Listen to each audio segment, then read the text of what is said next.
किसी भी परिस्थिति में तुम्हारे मन में कमजोरी नहीं आनी चाहिए। चाहे जैसी परिस्थिति, तुम्हें याद होना चाहिए ये इष्ट के द्वारा पास करके भेजी हुई परिस्थिति। मैं डगमगाऊं क्यों, मैं भयभीत क्यों हूं? कोई न कोई बहुत मंगल विधान मेरे इष्ट ने भेजा है परिस्थिति, इसलिए मैं मस्ती से रहूंगा, चाहे जितनी बुरी स्थिति क्यों ना आ जाए। हृदय में या बाहर परिस्थिति, स्थिति या परिस्थिति, संतुष्टा येन केनवा, ये बहुत बड़ी बात है। क्योंकि इष्ट ने भेजा है ना, चयन किया इष्ट ने, किस लिए? होगा कोई उनका विधान, मंगल विधान, शांत प्रसन्न मुद्रा, कभी खिन्न नहीं, निकल जाएगी परिस्थिति और स्थिति भी। कभी कभी अंदर में भी स्थिति गड़बड़ होती है, बाहर भी परिस्थिति। इन्हीं के वचन अभी सुनाए थे पीछे। पापियों का ऐश्वर्य बढ़ता है। प्रश्नकर्ता खूब सुन ले ध्यान से। ज्यादातर प्रश्न करते हैं कि धर्म में चलने वाले को बड़े धक्के मिलते हैं, पाप करने वाले बड़े मौज से होते हैं। पापियों का ऐश्वर्य बढ़ता है, स्वीकार करते हैं। क्यों? क्योंकि उनके पुण्यों का नाश किया जा रहा है। तुम धर्म के फल में संदेह मत करना। ये पापियों का जो ऐश्वर्य बढ़ रहा है, इनको जैसे फांसी की सजा देने वाले को अंतिम इच्छा पूरी की जाती है, ऐसे सर्वनाश का खेल इनका शुरू होने वाला है। इसलिए इनके पुण्यों को फटाफट भुगाया जा रहा है। भोग ले। हम तो अपनी भाषा में कहते थे एकांतिक में कि जैसे चार आदमी दो हाथ पकड़ के दो पैर पकड़ के ले जा रहा है, आप कह रहे हो धन्य है, ना लिफ्ट से जा रहा है, ना पैदल जा रहा है, चार आदमी की गोद में जा रहा है, 8वीं मंजिल पर ले जाए, धन्य है उसका। धन्य नहीं है, ऊपर जाके पटकने जा रहे हैं नीचे। अब बताओ, ले जाते समय तो तुम देख रहे हो कि ना लिफ्ट में है ना पैर से चल रहा है, कितना सौभाग्य है। लेकिन परिणाम पता है आपको? ये चार लोग उसको ऊपर 8वीं मंजिल में ले जाकर पटकने जा रहे हैं। अब क्या लगेगा? धन्य नहीं लगेगा, बड़ेगा दुर्भाग्य है, मरेगा जाके। ऐसे ही पापी आदमी जब चारों खाने में हरा भरा नजर आवे ना, बढ़ता नजर आवे, तो आप हाथ जोड़ के शोक मगन होना, अब मरेगा ये जाके। ये चार जो ले जा रहे ना, ये ऊपर से पटकेंगे जाके। चारों तरफ हरा भरा, जिधर देखो उधर माला माल, जय जय जय जय। दिया सलाई लग रही सुकृत में, पुण्य में, क्योंकि पाप कर रहा है, अब भस्म होगा। कभी कभी गुरुजन जब समझाते हैं और जब देख लेते हैं ना कि बहुत पैंग लंबी बढ़ गई, तो मौन हो जाते हैं। नहीं समझता जीव, इसीलिए भगवान भी चुप हो जाते कि पहले जल ले। अच्छा, भगवान जानते कि तू मेरा अंश जलेगा है नहीं, तेरी कपड़ा जलेगा ये। नयनम छिन्दन्ति शस्त्राणि नयनम दहति पावकः न चैनम क्लेदयन्त्यापो न शोषयति मारुता। भगवान का बच्चा आग नहीं जला सकती, शस्त्र नहीं छेद सकता, जल नहीं डुबो सकता, वायु नहीं सुखा सकती। तो अगर डूब रहा है और मर रहा है तो मर, क्योंकि आत्मा को कुछ होना नहीं है और तेरे पाप किया है तो भोग। भगवान ऐसे देख रहे हैं। तुम कहोगे बड़े दयालु हैं, नहीं, इस समय दयालु नहीं। दयालु जान रहे हैं कि मेरे अंश को कोई फर्क नहीं पड़ना, शरीराभिमानी पाप किया है, भोग ले। इसलिए वो अग्नि रूप भी हैं, वो जल रूप भी हैं, वो अपने में ही डुबो रहे हैं। किसको? अपने आप को। तुम्हें क्या फर्क पड़ रहा है? कुछ नहीं। हमारी भाषा समझ लो। कहें भगवान अब कहां गया, क्यों नहीं बचाया इनको, क्यों बचाए? उस समय जब उपदेश कर रहे थे कि ऐसा नहीं करना, तब तूने माना, नहीं माना तो भोग। तो बोले दया क्यों नहीं है? दया इसलिए नहीं कि असली वाले को जलन नहीं होगी और नकली वाला बचेगा नहीं। क्या? ये नकली है, यही जलेगा। असली जो भगवान का अंश है उसमें कोई ताप नहीं लगता।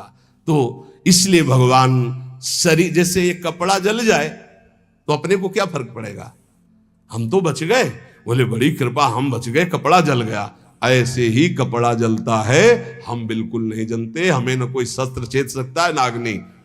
तो ये जब भगवान का अंश जीव है, भगवान ये जानते, इसलिए दया नहीं करते। अब कोई सही ढंग से चले और फिर उसके कपड़े में भी खरोच आने की बात होगी तो भगवान नहीं आने देंगे। और तुम दूसरों के शरीरों को भून भून के चटनी के साथ खाओ तो बिना चटनी के आग तुम्हें भून देगी। हमारी बातें बुरी लगेगी, लेकिन लिख लो, बिल्कुल फायर विकेट तब आएगी जब भून के तैयार हो जाओगे। पहले बूंद नहीं पानी मिलेगा, क्योंकि तुमने चटनी लगा के खाया है। वो अग्निदेव बिना चटनी के तुम्हें खा जाएंगे, क्योंकि वही अग्नि भगवान का स्वरूप है। इसीलिए कहते हैं कि होश में ये मांस खाना, मदिरा पीना, व्यभिचार करना, पापाचरण करना बंद कर दो। प्रभु अभी तक जो हुआ हुआ, अब लो नसानी, अब ना सही हो, नहीं खतरे में हो तुम पक्का। तुम्हें नहीं दिखाई दे रहा है, कोई अविनाशी शरीर नहीं तुम्हारा। इस शरीर के लिए पापाचरण करके कभी सुखी नहीं हो सकते। तो पापियों के ऐश्वर्य को देखकर, अधर्म को धारण करने वाले कभी संदेह मत करना। इनको ऐसे सुख दिया जा रहा है जैसे फांसी की सजा देने वाले को अंतिम इच्छा पूर्ति की जा रही है। बुद्धि बदल जाती है, बुरी दशा आने के पहले बुद्धि बदली जाती है। आप ना आवे ताई तहां ले जाए, वहीं ले जाएगी जहां उसका नाश होना है। बहुत सावधानी से, कोई गलती हो जाए, कोई पाप हो जाए तो तत्काल महापुरुषों से मिलो, संतों से, कि हमने ये अपराध कर दिया, उसका प्रायश्चित बता दो या हमें दंड दे दो और आगे से कभी नहीं करूंगा, अब मुझे उपाय बता। वो जो बोले, वृंदावन की परिक्रमा लगा लो, उपवास कर लो, ऐसा कर लो, बस बिना विचारे कर दो। उनके वचन से पाप नष्ट हो जाएंगे। क्रिया मात्र तो केवल एक निमित्त है, उनके वचन की तुम ये कर लो, ये ठीक हो जाएगा। तुम्हारा जीवन नष्ट नहीं हो पाएगा। यदि कोई गलती हो जाए तो उसका प्रायश्चित कर लो। देखो, जो भगवान का भजन करते हैं, कभी भगवान से कुछ मांगते नहीं, उनकी पूरी जिम्मेवारी भगवान स्वयं ले लेते हैं। अगर तुम मांगना ही है तो भगवान से भजन मांगो, भजन कि मेरा निरंतर भजन बनता रहे। तुम अल्पज्ञ हो, भजन के सिवा और जो भी मांगोगे वो धोखा हो जाएगा, कोई लाभ नहीं है। ध्रुव जी को भी बड़ी अशांति हुई थी परम पद मिलने का, अटल पद भी मिलने के बाद। यदि तुम भजन करने वाले हो तो तुम्हारी निंदा होगी पक्का। भीतर ही भीतर जब निंदा हो तो प्रसन्न होना, उससे कभी शत्रुता मत करना, क्योंकि वो निंदा करने वाला कृपा करके भगवत प्राप्ति में जो बाधक पाप है उसको वो ले रहा है। बड़ी कृपा है। निंदा करना दूसरों के पापों को लेना है, अपने को तो करना नहीं है। दूसरा कोई अपनी निंदा करे तो बहुत प्रसन्न होना है। ये कितना महान है कि जो हमें भगवत प्राप्ति में बाधक भाव थे उनका वो अपहरण कर रहा है। बिना प्रयास के, बिना प्रयत्न के, बिना भोगे तुम्हारे प्रारब्ध का नाश करने की सामर्थ्य निंदा में है, जो तुम्हारी दूसरे निंदा करते हैं। बड़े कृपालु हैं। इसलिए निंदक को परम सहायक मित्र मानना चाहिए।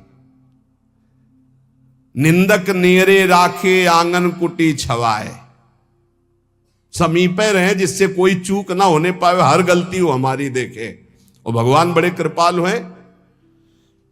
निंदक को सूक्ष्मदर्शी लगाने की जरूरत नहीं होती, सीसी कैमरा लगाने की जरूरत नहीं होती। उनके कान और नेत्र वहीं लगे रहते हैं और वो एक एक बात पकड़ करके साधु की और उसको निर्मल करते रहते हैं। इसलिए धन्य है, प्रणाम है, स्वस्थ रहे निंदक।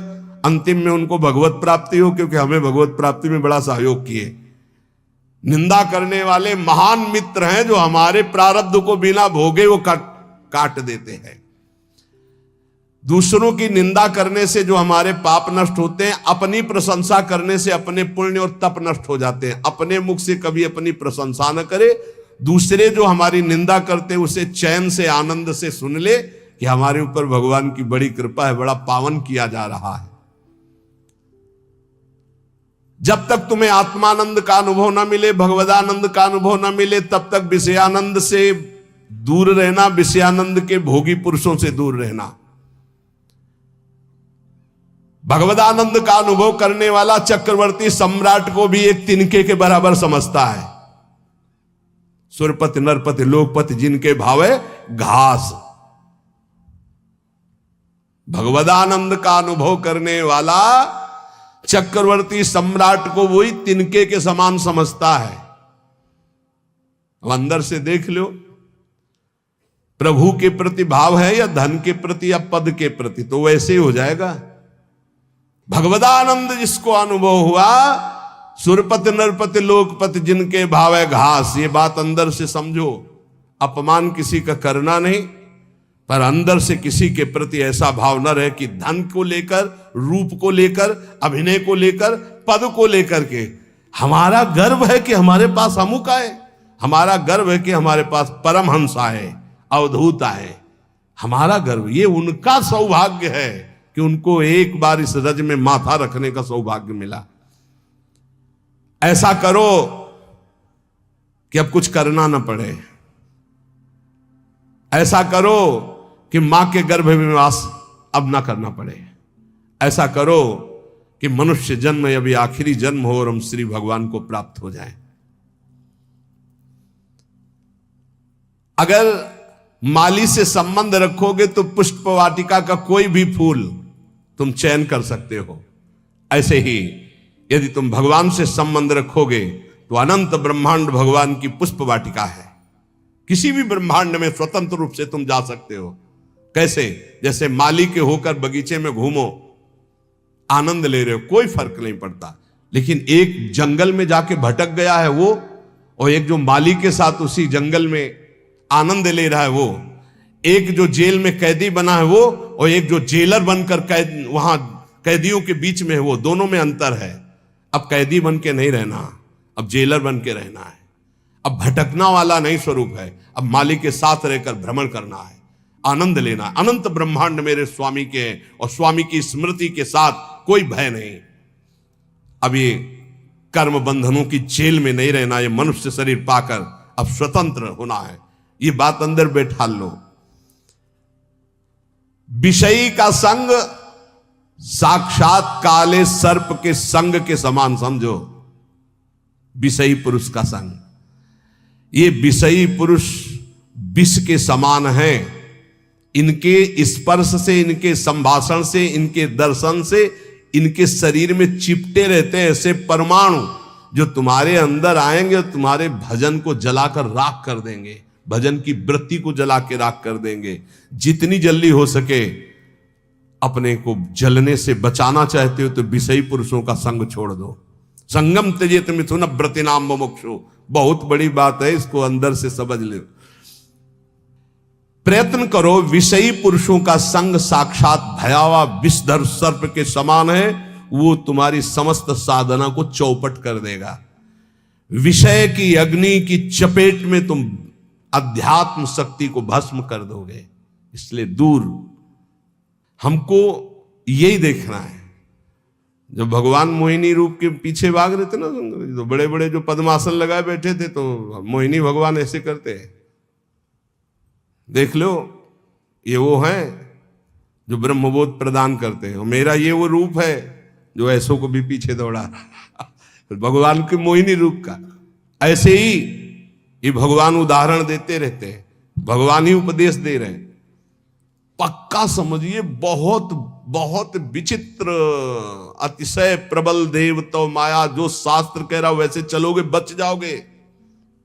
यहां सत्संग के द्वारा हमको ये समझना है कि हमें जो मिला बहुत कीमती चीज है, परमार्थ बहुत कीमती चीज है। इसको छीनने के लिए बहुत माया रंग रचेगी। अगर आप कोई वासना लेकर इस मार्ग में चलेंगे तो वही वासना अंतर की माया जानकर तुम्हारे आगे जाल फेंक देगी और तुम्हें रोक लेगी। इसलिए सत्संग के द्वारा जल्दी से जल्दी वो वासना काट दो जो तुम्हें गिराने वाली है। उस वासना का संयोग होने पर भागो, ना कि उसको स्वीकार करो। पहले प्रयत्न करो, फिर प्रार्थना करो। पहले बचने की कोशिश करो। जब आपको लगे कि अब गिरा, तो फिर भगवान से प्रार्थना कर दो कि तत्काल मुझे बचा लो। यदि कोई ऐसी विपत्ति आ जाए तो पहले बचने की कोशिश करो, भागो विवेक के द्वारा। अगर नहीं संभल पा रहे तो इष्ट को पुकारो, देर मत करो। विषयी पुरुष का आश्रय और संग आपको नष्ट कर देगा। बहुत बहुत सावधान, बहुत सावधान। मतलब ये भले भजन कम हो, पड़े रहो, भगवान की प्राप्ति हो जाएगी, क्योंकि भरोसे पे पड़े रहने वाला ही महान संत बनता है। लेकिन संग किसी का ना, असंगता बहुत बड़ी सिद्धि है। चाहे गृहस्थ में हो चाहे विरक्त में, अपने को बचाओ। जो आपके सुकृत को, आपके भजन को लूटने वाले लोग हैं, ऐसे लोगों से बचो। सदा इतना तो ज्ञान तुम्हें होना चाहिए कि तुम्हें उचित फंसाया जा रहा है या अनुचित फंसाया जा रहा है। लेकिन अनुचित फंसाने वाले बहुत अमृत जैसे लगते हैं। इस मार्ग में चलने वाले पथिक की बुद्धि ऐसे धोखा देती है, अनुचित फंसाने वाले अमृत जैसे लगते हैं। बहुत बहुत किसी भी गृहस्थ के द्वारा दी हुई सेवा श्री भगवान ने निमित्त बनाकर उसे भेजा है, ऐसे माना जाता है। एहसान कभी नहीं माना जाता। ध्यान रखना, साधुता में, जो साधुता में निमित्त माना जाता है। जैसे आप आए और कुछ, तो हम ये देखते हैं मेरे प्रभु आए हैं, मेरे आराध्य देव, इस रूप का जो निमित्त बनाकर हमारे पास भेजना मेरे आराध्य देव। तो हमारी आसक्ति आराध्य देव में, ना कि उस व्यक्ति में। अगर व्यक्ति में तो गया, ये चाहे गृहस्थी में चाहे विरक्ति में, बात अंदर से समझ लीजिएगा। सदा अंदर से विचार करते हुए कि हम उचित कर रहे हैं या अनुचित। यदि तुम इस पर चूक कर दिए तो तुम्हारा जीवन व्यर्थ हो जाएगा। बहुत ये दृश्य देखने को मिलते हैं। इसलिए ठगे ना जाओ, ऐसे बनकर रहो। पूरे संसार में ऐसे घूमो। ठगा कौन नहीं जाता? जो गरीब बन के रहता है। त्रणादपि सुनीचेन, वो नहीं ठगा जाएगा। जो बड़ा बन के चलेगा वो ठगा जाएगा। पक्का समझ लेना। संसार में हमेशा तुम्हें रहना नहीं है। यहां तुम कमाई करने के लिए आए हो, सत की, तपस्या की, भजन की, धर्म की। इसलिए ठग लोगों से सावधान। काम, क्रोध, लोभ, मोह, मद, मत्सर, ये ठग है। बहुत बुरी तरह ठगा जाता है, बहुत बुरी तरह। प्रारंभ से लेकर अंतिम तक, फाइनल में जो निकल पाए हो, कोई गुरु का कृपा पात्र पहलवान होगा, दूसरा कोई नहीं होगा। ये हम आपको घोषणा करके कहते हैं। अगर कोई इस भाव समुद्र से निकल पाया तो गुरु का लाडला होगा, दूसरा हो नहीं सकता। चाहे जितना बड़ा कोई तपस्वी हो, चाहे जितना बड़ा कोई ज्ञानी हो, गुरु कृपा पात्र ही क्रॉस कर पाएगा, अन्यथा नहीं कर पाएगा। ये बिल्कुल हृदय की बात कह रहा हूं। फंसाए रखे हैं। अगर गुरु करुणा ना हो तो निकल ही नहीं सकता, पक्की बात है। जहां हम समझते हैं निकल गए, वो दलदल था। अगर निकला गया तो केवल गुरु कृपा से निकला गया। दलदल कैसा होता है? एकदम प्लेन, ऊपर सूखा, बराबर एकदम लगता चकाचक हो, जो रबड़ी जैसा। पैर रखो, धसते चले जाओ। ये है पंख, माया पंख। इससे केवल गुरु का लाडला ही निकल सकता है। ये बिल्कुल जय घोष के सहित हम कहते हैं, जिसने अपने गुरु चरणों का आश्रय लिया वो माया पर विजय प्राप्त कर लिया। अन्यथा उसके इतने हथकंडे फंसाने के हैं कि को बिरला, जो कहो हरिवंश रस बिरलो समझनहार, एक दुई जो पाइए खोजी सब संसार। जो गुरुदेव का अभिन्न अंग बन जाता है, उस शिष्य को अपने उद्धार के लिए बुद्धि का प्रयोग नहीं करना पड़ता। ये हम बड़े बड़े महापुरुषों के वचन सुना रहे हैं। जो शिष्य अपने गुरुदेव से छल कपट और झूठ बोलता है, उससे बड़ा महापापी और कौन हो सकता है? एक बार एक महापुरुष ने कहा था कि संसार में कहीं भी झूठ हो जाए, कपट हो जाए, पाप हो जाए, तो एक जगह है गुरुदेव का घर, गुरुदेव के चरणारविंद, जहां खुला बेपर्द हो जाना चाहिए। बेपर्द का मतलब, महाराज ऐसी गलती हुई, ऐसे पापी हूं, ऐसा नीच। वहां बिल्कुल भय मत करो, झूठ मत बोलो, छल कपट मत करो। वो तुम्हें डांटेंगे, भगा देंगे, तिरस्कार करेंगे, कभी हमारे सामने मत आना, जा ऐसा, वो सब पाप नष्ट हो जाएंगे। यहां कह रहे जो गुरुदेव का अभिन्न अंग बन जाता है, उस शिष्य को अपने कल्याण के लिए बुद्धि लगानी नहीं पड़ती। और जो गुरुदेव के सामने छल कपट और झूठ बोलता है, उससे बड़ा कोई पाप नहीं होता। कहां मोचन करोगे? सब पापों का मोचन करने वाले तो सदगुरुदेव भगवान है। भारी से भारी वैष्णव अपराध बन गया हो कोई भी, एक तो वो उपाय बताएंगे कि जाओ उन्हीं के पैर पकड़ो, नहीं हो रहा, अगर वो कह दें कि जाओ अच्छा कुछ नहीं, सब ठीक हो जाएगा, बिल्कुल संशय मत करो, कोई अपराध नहीं लागू होगा। ये हम तस्मात् शास्त्रम प्रमाणम की बात कह रहे हैं। गुरु माफ कर दे तो विश्व का भारी से भारी अपराध माफ हो जाता है। अगर कितना भी बड़ा अपराध बन गया हो और गुरुजी उलट कर ये कह दे कोई बात नहीं, जाओ कोई बात नहीं, तुम्हारा निश्चित सारे अपराधों से अपने आप प्रायश्चित हो गया उनके एक शब्द कहने से, कोई बात नहीं, जाओ कोई बात नहीं। बड़े से बड़े अनर्थ का नाश गुरुदेव के एक शब्द से हो जाता है, जाओ कोई बात नहीं। वेद शास्त्र को सामने रखकर अत्याचार अनाचार करना, झूठ बोलना, कपट करना, तो क्या तुम्हें यह पता नहीं कि प्रभु घटघटवासी हैं? क्या वो प्रभु नहीं देख रहे कि तुम शास्त्र को सामने रख करके क्या आचरण करते हो, क्या बोलते हो? तो शास्त्र गुरुदेव यही तो तुम्हारे कल्याण के लिए है। कम से कम शास्त्र का प्रवचन, शास्त्र की वार्ता और गुरुदेव के शब्द, गुरुदेव के प्रवचन, गुरुदेव की वार्ता, इसी तो अपने जीवन में सत्य मानकर उतारो। एक मनुष्य ने प्रश्न किया गुरुदेव से कि महाराज, भगवान नाम से सुना है कि सब काम हो जाता है, तो फिर संध्या, तर्पण, यज्ञ, दान ये सब करना चाहिए कि नहीं करना चाहिए?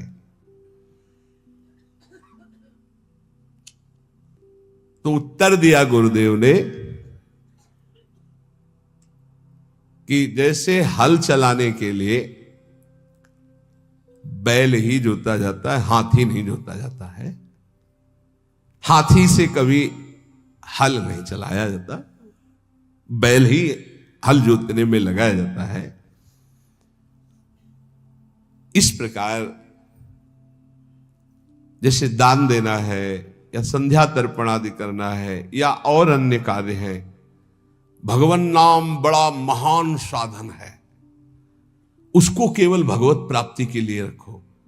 व्यवहार में जो कर रहे हो, ये दान है, ये पुण्य है, ये तीर्थ स्नान है या संध्या तर्पण है या और, ये सब छोटे छोटे कार्य हैं, इनके लिए नाम का प्रयोग ये जहां जैसा अवसर आवे वैसा कर दो। अपनी नाम निष्ठा को प्रकाशित मत करो और नाम को केवल भगवान के लिए रखो। अजित भगवान को जीतने के लिए नाम है, उसका साधारण कार्यों में प्रयोग नहीं, उसका साधारण कार्यों से समानता मत रखो। वो एक असीम अनंत सामर्थ्यशाली सुमिर पवन सुत पावन नामो अपने बस करी राखे रामो।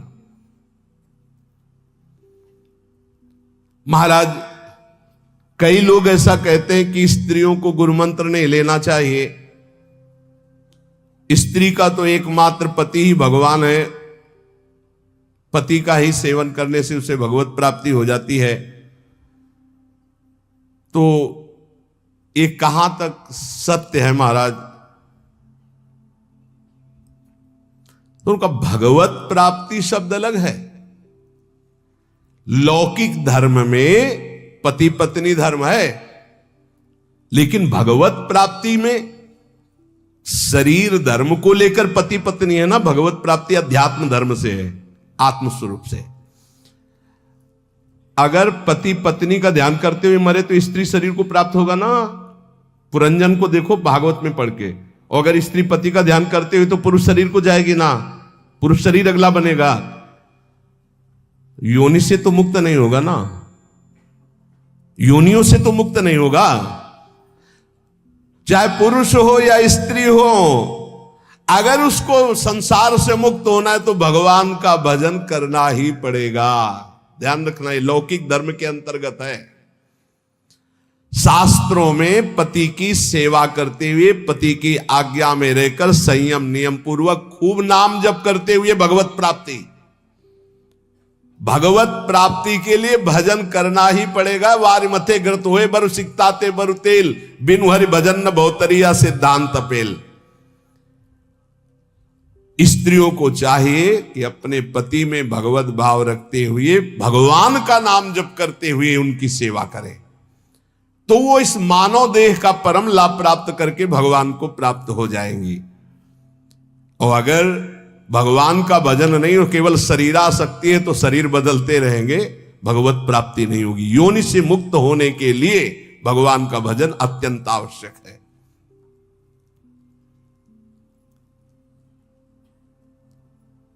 पति यदि परमात्मा का ध्यान करता है, स्त्री भजन नहीं करती, तो कहते हैं कि पति का हिस्सा पत्नी को मिल जाता है।